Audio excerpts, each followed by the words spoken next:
My grandfather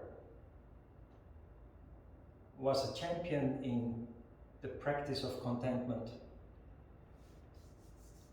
My mom was born in the 1930s. That was a very difficult time between the First World War and the Second World War. There was a lot of famine, hunger, a lot of poverty. And my grandfather, when I was a child, every Sunday we would visit my grandfather's house. So there were some uncles. And my grandfather, there's just this image that I strongly remember of him. I'm from a big family, so all the children in the house crawling over the floor. And my grandfather, every Sunday, he would just sit in his chair, looking at his grandchildren, big smile on his face, no worries. And at some point, the cigar box would come out and he would start smoking a big cigar, blowing smoke. Smells really nice. There was a time that smoking was accepted, so when you went to parties or family gatherings, the room would always be blue with smoke. That's not acceptable anymore, but anyway. So the cigar would come out and Geneva would come out. Geneva is called a poor man's cognac. Geneva is a Dutch liquor that's relatively cheap. And to improve the taste a little bit, he would put one sugar cube in his glass, stir it, and just quietly enjoy his Geneva. But his contentment was not the right contentment that we are trying to learn about here. Because when my mom was young, her family, 6 children, and her mom and dad, they lived in poverty. And part of that was to blame on the economy being very bad after the First World War. But another important part was that my grandfather didn't have the ambition to take good care of his family. So he didn't really live up to his responsibilities and his duties, taking care of his family. He repaired shoes, which is already a very simple job that doesn't pay much. He did that at home. And while doing that, the hammering, with the heels and the things, the hammering would make so much noise that the neighbors would complain. So they had to move regularly. They moved several times because of the neighbors complaining about the noise of the shoe repairs. And my mom, several interesting things. My mom described how they had food stamps because they couldn't afford to buy food or enough food, so they would receive food stamps from the government. And with that they could get some milk, they could get some eggs, and when they got 1 liter of milk, they would mix it with 1 liter of water, so that they had 2 liters of milk. When they had eggs, they would boil 2 eggs, Dad would get 1 egg, and the rest would be cut in pieces and would be shared by mom and the children. So very poor. But apart from that, my mom always has been saying, after the Second World War, Europe becoming wealthy, she always said, when we lived in the crisis time, when people were poor, we were much happier than people these days. You know why? Because people had nothing to desire. So they realized they couldn't change their situation anyway. So you might as well just enjoy life as it is. So people were much more social, much more generous, while they had nothing. They were friendlier, they were more social, they were more willing to help one another, more generous. And my mom saw that all change in people becoming more greedy. The more wealthy society becomes, the more greedy people become, and the more selfish people also become. Less social, less generous. And the reason for that is we live in wealth is a good thing for any society because it allows people to develop. It gives stability. That is what we are looking for with yoga also, stability. So sattva, so that we start to evolve, so that we start to manifest qualities that we have within us that normally do not manifest as long as there is no harmony, no sattva. So wealthy society lead to a natural kind of foundation of sattva for the population. So it's a good thing. But it has a negative shadow side, which is when there is more available, people simply want more. And now there are neighbors and friends who possess objects, things that you want to have too. So you envy them. The envy, the greed, the jealousy, that makes us all very restless. It leads to the opposite of sattva. That is why contentment is so important. But the contentment of my grandfather and many other people is not correct because they do not, it is more like they don't care. They use the philosophy of contentment as an excuse not to fulfill their responsibilities and their duties, which when you are a dad, when you have a family, you have responsibilities, you need to take care of your family. If you don't want to do that, you shouldn't start a family. But he had a family, 6 children and a wife to take care of, and he did not take his responsibilities. So, for us to apply the practice of contentment properly, it really is a matter of positive thinking. We live in a very challenging society. There are many rich people, people who have beautiful cars, expensive everything, luxury houses. And of course, everybody would want that.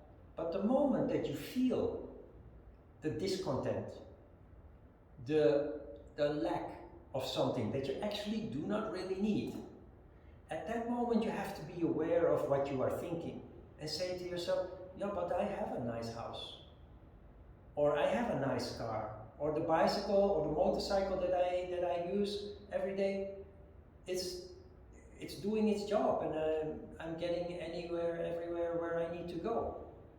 Positive thinking is replacing the restlessness that comes with greed and jealousy by counting our blessings.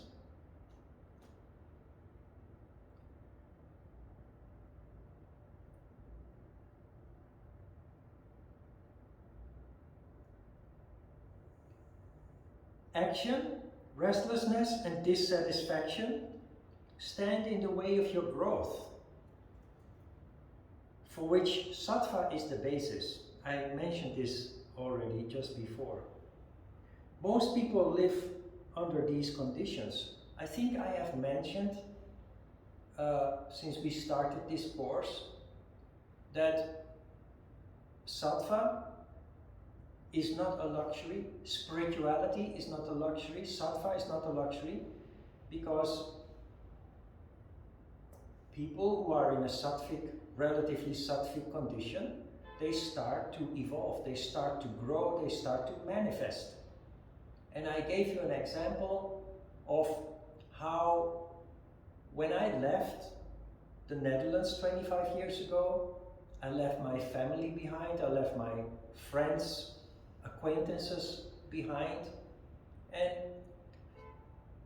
in the 26 years that I've been away, I have constantly evolved, constantly grown as a person and also as a yoga teacher. Now, if I look at the people that I left behind, which is a perfect way to compare, I see that they stood still all those years. All that they did was consolidate. They have consolidated their comfort. So their houses are a bit nicer, their salaries are a bit bigger, but for the rest, they haven't really developed. They haven't really grown. And that's a natural consequence of a lack of sattva, restlessness. And that is why contentment is important. Even, and this is really important, and it is written in that same paragraph, even and especially when you find yourself in bad circumstances, you can practice contentment. Like my mom was happy in the poverty that they lived in, because it gives you peace of mind. Practice of contentment gives you peace of mind. Why is this important? For us as yogis, it's important because meditation fails when you are restless. Contentment naturally leads to better meditations. And that's interesting, because when people meditate, they very often think, my meditation is not good. I'm failing at my meditation because I have thoughts. And there are many yoga teachers who say, when you meditate, you must be completely thoughtless.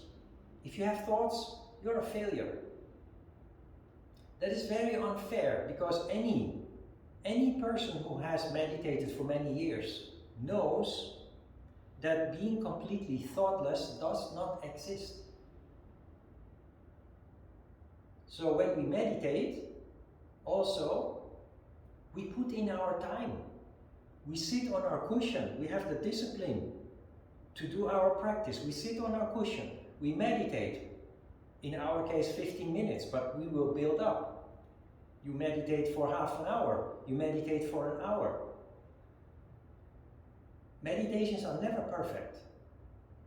Instead of feeling bad, instead of feeling like a failure, you say to yourself, hey, but I feel great. I did my meditation, it wasn't perfect, but it's amazing. Because it has so much effect on me. And you apply this to everything that you do. Asana too. Go to any other yoga class and the teachers demand perfection in each asana. That is violence. But they don't know, because they don't know about Yama and Niyama. And if they have learned about non-violence, they learned that non-violence means don't kill your neighbor. But they never learned that trying to be perfect in a pose that then hurts you, hurts your muscles, hurts your joints, that is also a violation of the principle of non-violence. So perfection, if you pursue perfection, you're never going to be happy. Because perfection doesn't exist. Yes, it does exist in the eye of the beholder. I look at you and I say, you are the perfect person. Or I listen to music and I say, wow, this is the perfect piece of music.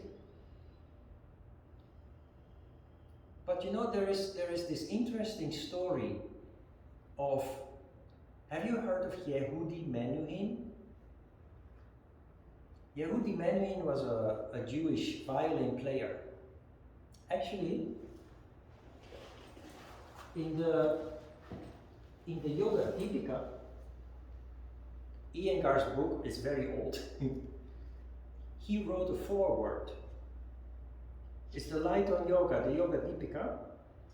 I mentioned in the email that if possible, obtain this book. He wrote a foreword. So he was not only a violin player, apparently he knew about yoga too. Foreword by Yehudi Menuhin. Yehudi Menuhin once said that because he played violin all his life, and he is famous for being a virtuose violin player. People go to his concert and they admire his perfection. And he said, people always say that I'm perfect in my violin play. But every time that I play, there are always these little things that I'm not satisfied about. Other people don't notice, but I notice. I know my violin, and I know my play, and I know my imperfections. And he said, so perfection is in the eye of the beholder, but it doesn't really exist. If you try to do a perfect pose, you hurt yourself. If you try to be a perfect person in your appearance, people may look up to you, but you'll always be unsatisfied. You'll always be unhappy because you know, like Yehudi Menuhin knows that his play is not 100% perfect. You always know there is something to complain about. So when you feel this urge to be perfect, just smile and let it go. Why? It's contentment, of course, practice of contentment. Well, it may not be perfect, but it's good enough. But pursuing perfection blocks your energy circulation. It leads to restlessness because it's a form of greed, wanting to be perfect. It leads to restlessness, disturbance. It blocks energy. That is why you can recognize people who try to be perfect by their tension. They're very tensed. And when interacting with those people, it always feels unpleasant. Their energy is blocked. When you feel you are pursuing perfection, do your best. Do your best, but tell yourself, that's all I can do. It will never be 100% perfect. I did my best, that's enough. That's all I can do. Your energy as a result will flow freely, and that is what for us is important. Because blockages of energy do not only make you a nasty person, an unpleasant person, it makes you miserable, and in the long term, it will cause disease. The terrible diseases, the chronic diseases that we have in society are mostly caused by blockages of energy. So contentment has huge implications for your health in the long term, but very much for your sense of well-being. Because those people that pursue perfection, that interact in unpleasant ways, they do not experience a sense of well-being. Because it's never enough. They're always in a rush. They're always busy trying to be more perfect. They are pursuing something that doesn't exist, and that's why they will be eternally unhappy and in the long term unhealthy. And nobody wants to interact with those people. And those that do, their motive is not pure because they need something from that person. They think that they can get something from that person. So hugely consequential. If you don't know how to apply contentment in your life, start with your yoga practice. Do your asana, and when you feel there is an imperfection, you say to yourself, yeah, but I at least I did my asana, and it feels good. When you do asana, What it feels like is more important than what it looks like in the mirror. Forget about perfect pose. It doesn't exist. And also very important, a yoga teacher that demands perfection in each pose does not look at you as an individual. If there are 20 persons in this room, there are 20 different kinds of bodies, 20 different kinds of abilities. Some people are flexible, some people are not. Some people are small, some people are tall. Some people are big, some people are slender. So you cannot apply a uniform way of doing asana. Just enjoy the asana, because asana is also about conditioning, but it's also about freeing up energy. Energy frees up when you enjoy what you do. Energy gets blocked when you're constantly unsatisfied, dissatisfied with the result of what you're doing. That is why when I had my own yoga studio in Itaewon from 2002 until 2007, then the interior designer thought it was very strange that I did not want any mirrors in the studio. Didn't have any mirrors in the studio for this reason. So that when you do your asana, you're not looking at yourself trying to make a perfect pose, but you close your eyes and you feel what you're doing. And if it feels good, that is perfection, not what it looks like. When I started in this studio, I sat there. Well, everybody's looking at what they're doing. And sometimes a mirror is helpful, because it helps you be aware of what you're doing. Sometimes the body is just not so cooperative. You're discovering new ways of using your body, your joints, your hips, your back. And sometimes you're not aware of how you are using your body, and in that case, a mirror can help. I've seen studios where they had a mirror with a curtain in front.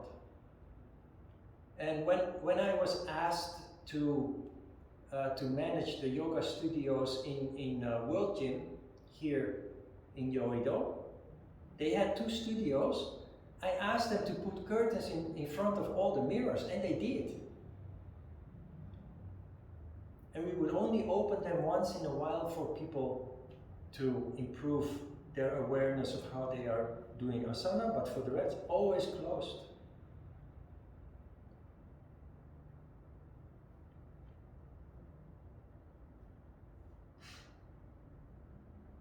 So start applying contentment in your asana practice, also in your meditation.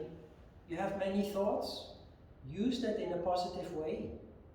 Because if there are many thoughts, there is something going on in your life that you may be not consciously aware of, but it will be very helpful if you figure out what it is.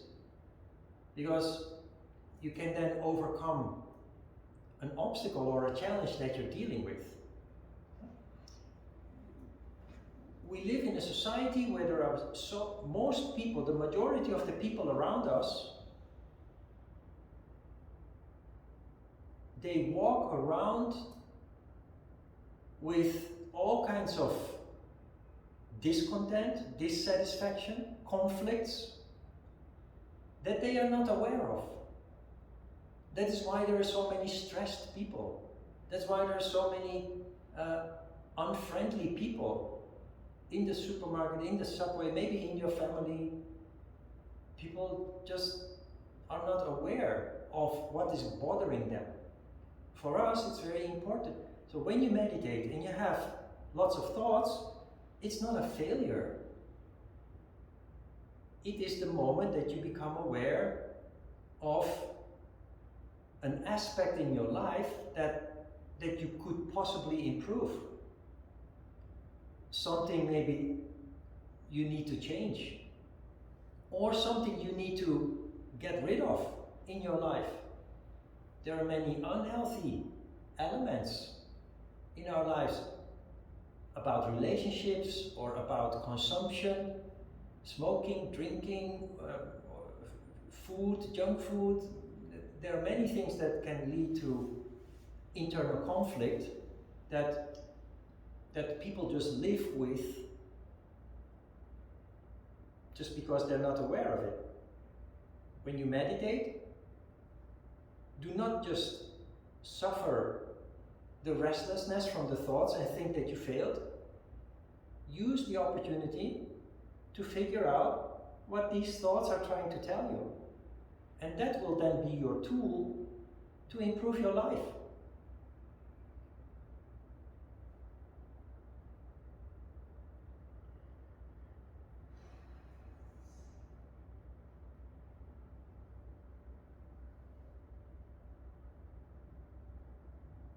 Questions?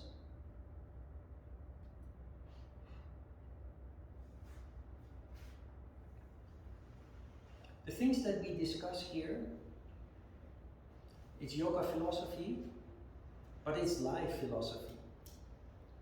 If you do not know how to apply what we discuss here in daily life, start in your yoga practice.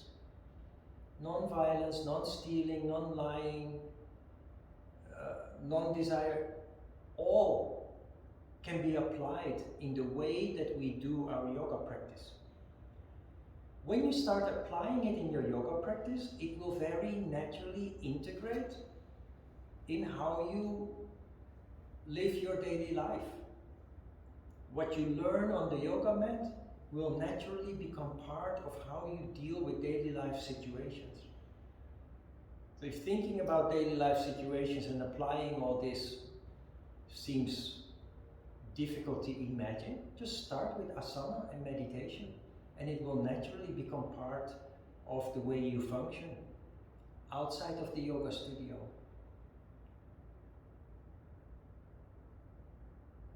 All right, yes, Taya. So, I think it's difficult to tell apart laziness and contentment in practice.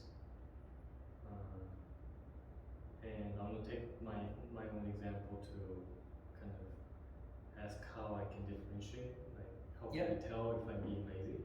Yeah. So since I started yoga, I feel like all I want to do is yoga. Yeah. And I'm losing interest and desire in daily life. Yeah. Would you say is that contentment or laziness? No. I'm really happy that you bring this up. My yoga teacher, Ajita, he always used to say, yogi is boring, insipid. He used the word insipid, boring. Why? He said it as a joke, but it is true. Why? Because yoga, people who practice proper yoga, where you become more contemplative, more sensitive, more conscious,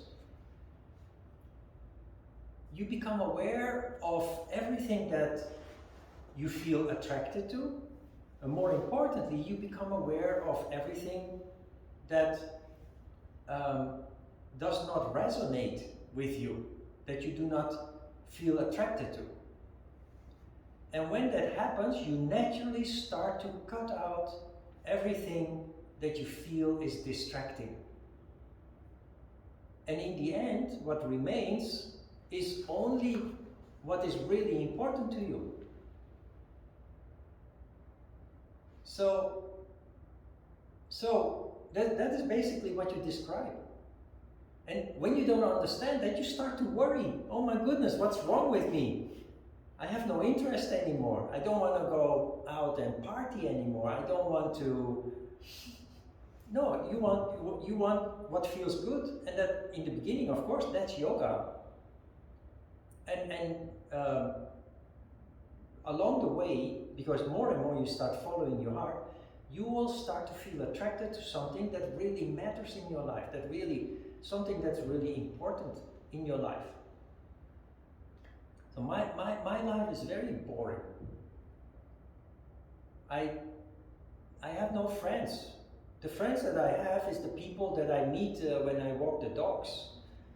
Um, I have an old grumpy German, I say that as a joke, but he's a chef, and he did all our yoga courses in the past, but he's a chef, so he's really big, fat. Sorry to say, Misha. We connect with each other. He's from Germany, and he has been in Korea as long as I have. He has a bakery shop in Haebangchon, the baker's table. German is really good quality bread. But for the rest, whenever I try to socialize, I'm happy to be home again, because it's just disturbing me and distracting me, and it's exhausting actually. And sometimes you have to, you know, attend some meeting or a function, or you know, there are some people like the Hapkido teacher.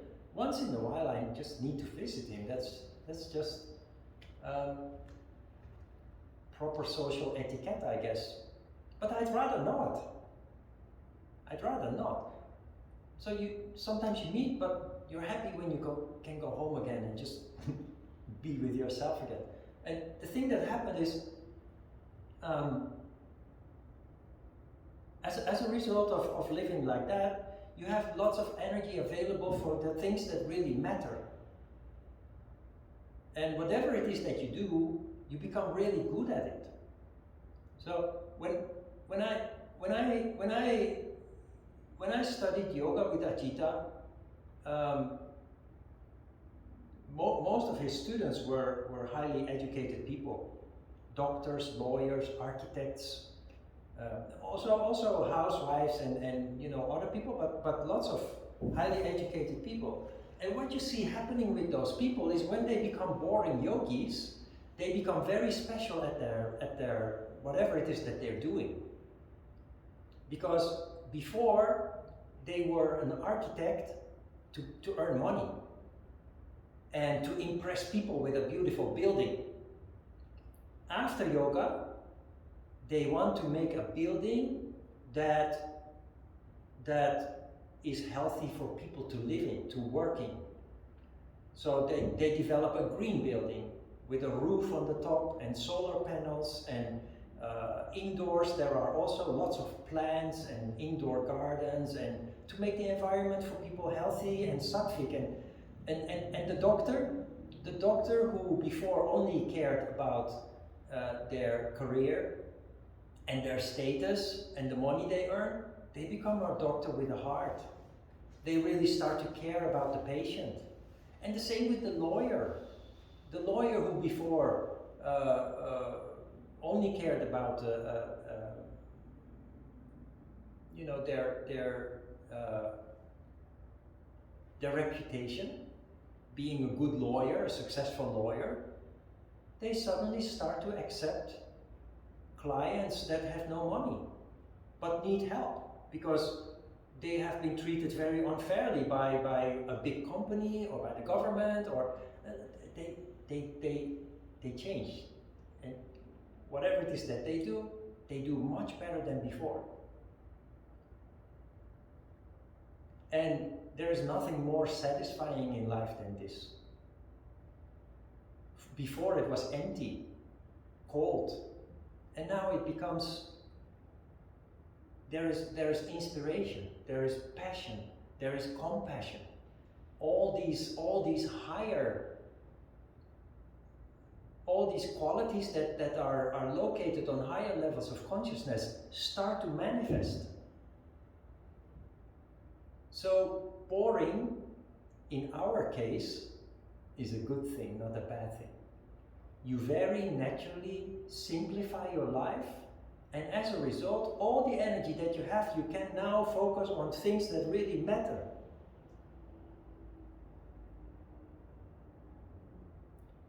A yogi is like a cat. A cat does nothing all day. Just eat, drink, and sleep. every day, all day, every day, until a mouse passes by on the floor. Then suddenly the cat is awake and starts to. A yogi is like that. A yogi is not generally not busy. You just take care of your daily things very leisurely, very calmly. But then when something happens in your life that really needs attention, you jump on it. And you do it right, and you do it. There's nobody who can do it better than you. And that is the laser focus that you develop. You won't use that energy unless something happens that really wakes you up and makes you jump into action to take care of it. You will see if you need to move, you become very efficient in packing everything and organizing everything. Everybody hates moving. You will still hate it, but instead of grumbling and complaining, you just do what you have to do. And suddenly you realize it's done. While before it would take days, sometimes weeks, it's done. Just like that. You become very efficient. So, I've had many students throughout the years that were facing this issue that you are describing, and because they didn't understand, they really worried about themselves, starting to think that, something is wrong with them. But it's a natural development that every yogi goes through. And actually, proper yoga should inform the students about this, so that you don't have to worry about it or think that something is wrong with you.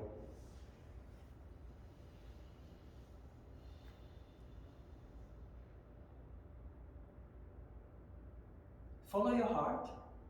And if your heart tells you that you just want to do yoga all day, every day, do it. It's not going to be like that forever. But you feel that need now. So if you can, if you have the time and opportunity, do that for as long as you feel you need to do that. That is where your heart is. So that is where you will develop enormously. Then, at some point, further down the road, you will start to develop an attraction towards something. That can be professional, that can be personal, or both. Often they come together. It's how I got my dogs. It sounds strange, but I had a dog for 15 years and she died. I told you the story already. And I vowed never to have a dog anymore. The universe didn't agree with that. The universe didn't give me one dog, it gave me 2 dogs. And the most difficult at that. And the universe brought them to me because I can take care of them. Very sensitive, they're not, there's omjongsuneo. Because they're peaceful. I gave them routine. Lots of exercise, healthy food, and lots of love, lots of care. And they're wonderful. But one of them is really traumatized. She's really healthy now, but nobody can touch her. Only I can touch her. Because she's scared of people, she's traumatized. But for the rest, she's happy and healthy, and that makes me happy. Yeah?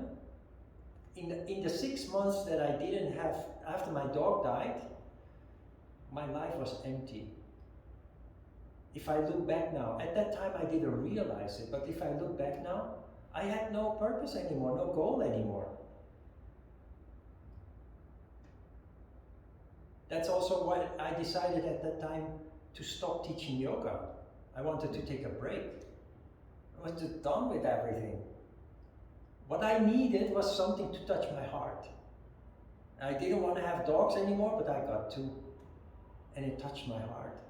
And it has many limitations. I can't travel, I can't even go visit my family. But that's not important really. Last week I said, when we talked about non-desire, I made a note on the top of my page. Life is not about what you want, but it's about what you have to do. How do you know what you have to do? The universe will let you know. When something happens in your life that makes you feel strongly attracted, strongly passionate, it means that there is something for you to do there. Many people ignore it because they say this is not normal, or this is crazy, or people told me when I adopted the first dog, and more strongly when I took the second dog, they said, oh my God, what are you doing? Are you sure? You're crazy. No, it made me feel alive again. It made me want to wake up in the morning again and be responsible for something. I woke up with a purpose again, with a goal. To make them stable, to make them happy. So, if you don't know what to do, don't do anything. But maintain yourself. Keep practicing yoga. Do your exercise, do your meditation. Eat healthy food. And I like to walk. I walk a lot. It's very boring, but that's how you really feel good. And then when the time is right, something will come. Something will cross your path that you feel so strongly attracted to. You must explore it.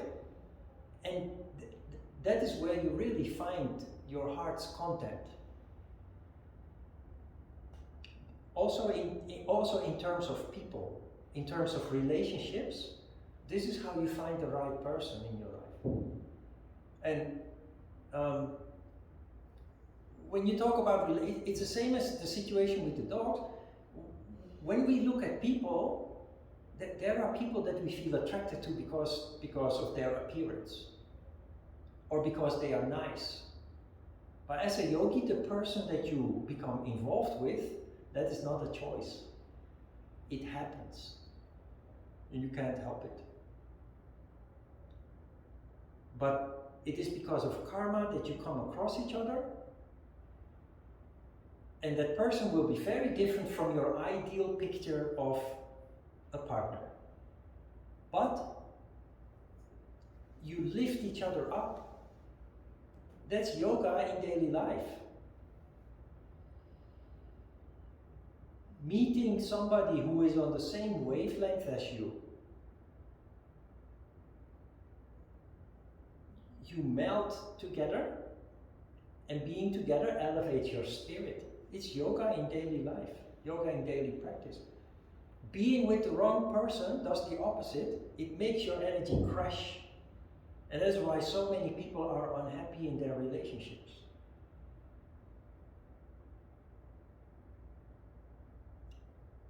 Goes really deep, huh?